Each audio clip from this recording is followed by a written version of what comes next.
Welcome back to another episode of MotoGP Mac, and today we're going to talk about the sprint race that just happened for the Japanese Grand Prix in Motegi. Now, the sprint race was won by Jorge Martin from Brad Binder, Pecco Bagnaia, Jack Miller, Johan Zarco, Marco Bezzecchi, Marc Marquez, Fabio Di Giannantonio, Maverick Vinales, Raul Fernandez, Pol Espargaro, Augusto Fernandez, Joan Mir, Miguel Oliveira, Fabio Quartararo, Franco Morbidelli, Taka Nakagami, Cal Crutchlow, Michele Pirro, Stefan Bradl. Aleix Espargaro was the only rider not to finish the race. Also, Alex Rins, who tried and attempted to ride yesterday, didn't actually take part in the race or qualifying today.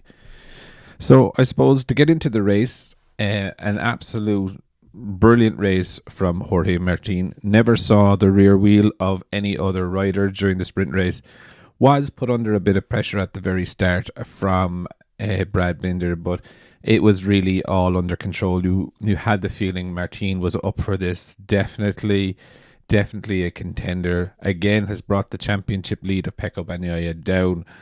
But you could see that he was able to go very much so from the start, and an absolutely perfect race from him.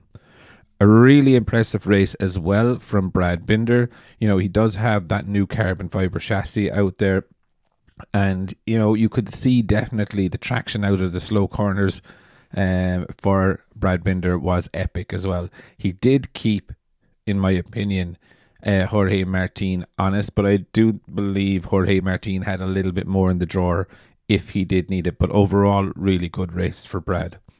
Pecco Bagnaia had a really, really good race, I will call it. He did look an awful lot more settled on the brakes than he did in the past couple of races. So, I think he's definitely going to get stronger. When he opened in the race, he didn't get the best start, dropped to fourth. Struggled to pass Jack Miller towards the end, but he got the job done. I am not 100% sure, is he still trusting the bike as much as, say, Martin is. Martin is able to go straight from the get-go, but I think Pecco still has that high side lingering in his mind, and it's taking him a few laps to get up to speed. But, again, he did show still a good bit of fight in him, especially getting past Jack Miller. He didn't just have one attempt at it. He had to have a number of attempts, so he did have to push past it. But all in all, good race. Really good race for Jack Miller. Bolted out of the blocks quickly, from, I think he was qualified in third. So, he kept third position, pushed Pecco back. Really good ride. You could see the confidence is back. The carbon fiber frame is definitely working for him, although the same sort of thing is happening to Jack. He does wear away the tires and he starts to fade slightly, and you could see that throughout the race. As when Pecco passed him, Johan Zarco, who finished in fifth, nearly caught him across the line. But a good race for Zarco. He was in a battle with Bezzecchi and Marquez, which kind of, they ran each other wide, and he kind of had a bit of free space after that. But good enough race for Zarco.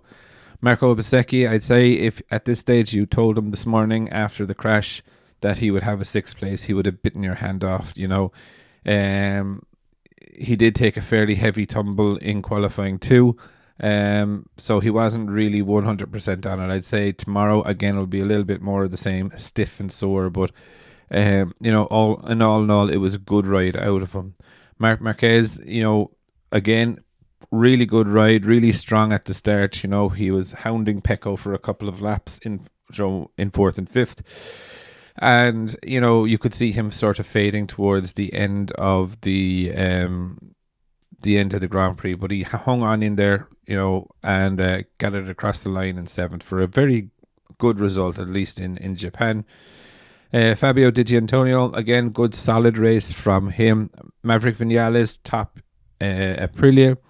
And Raul Fernandez, again, into the top 10. Good enough ride for him. Pol Espargaro, again, did a good ride in 11th. Augusto Fernandez, again, top 12 is not too bad for him. Ahead of some big names, if you want to put it like that. Joan Mir in 13th place. Again, it is a little bit of potential in moving forward. He is using 2024 parts on the bike this weekend, so it'll be interesting to keep a lookout for his bike particularly. Miguel Oliveira down in 14th place. Kind of expect a little bit more from Miguel Oliveira. So 14th is definitely not his spot. Fabio Quartararo in 15th place. He got pushed wide at the start and he was down in 17th at one stage. He is having a sore neck and a sore heel and leg from yesterday's crash. It was a heavy crash, actually. It's quite quick. But again, he's not too impressed. Franco Morbidelli behind him. Taka Nakagami, home race for him. Not a lot to sing about, down in 17th place.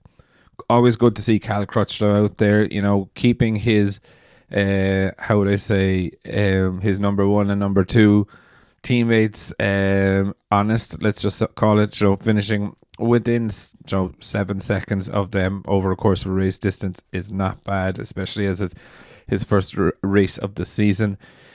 Beating Michele Pirro, which again is no mean feat for the battle of the test riders. Stefan Bradl also on the LCR that Alex Rins didn't ride, but Cal Crutchlow, to be fair to him, won the battle of the test riders. But all in all, I thought the race was okay. There was a couple of good battles, but I think it was pretty clear from the start that Jorge Martin meant business and he was going to stretch that gap straight away.